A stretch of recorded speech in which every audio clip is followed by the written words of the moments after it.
And we laugh now, but they will come after us. They will come after our children. They will close the net around us while we are playing soccer mom and soccer dad, while we are arguing over so many little things and mesmerized by so many trinkets. The net even now is closing around you and your children and your grandchildren, and it does not cause you to fear. You will be isolated from society, as has already happened. Anyone who tries to run for office who actually believes the Bible will be considered a lunatic until finally we are silenced. We will be called things that we're not and persecuted not for being followers of Christ, but for being radical fundamentalists who do not know the true way of Christ, which of course is love and tolerance. You'll go down as the greatest bigots and haters of mankind in history. They've already come after your children, and for most of you, they got them.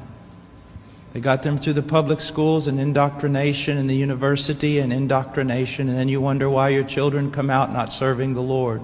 It's because you fed them right into the devil's mouth.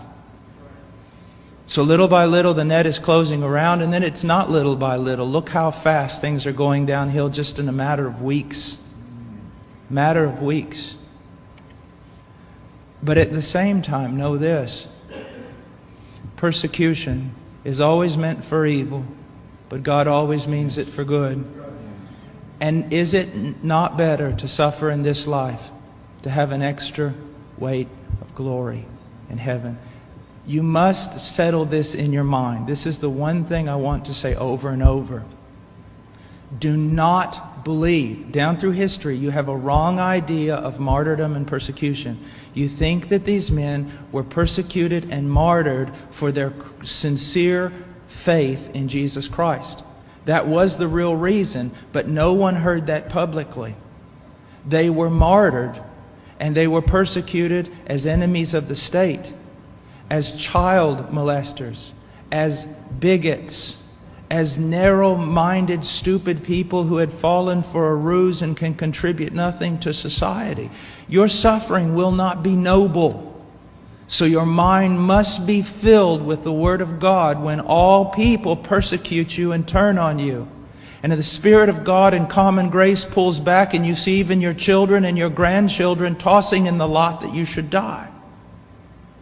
This is no game. You want revival and awakening, but know this. For the most part, great awakenings have come only preceding great national catastrophes or the persecution of the church.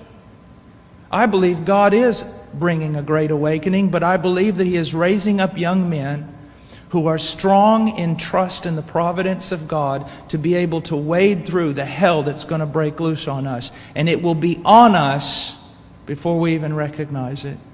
Unless in God's providence, He is not done. He is not done. Now note, this is not silly talk. Apart from a great awakening, these things are going to come upon you. Be ready to lose your homes, your cars,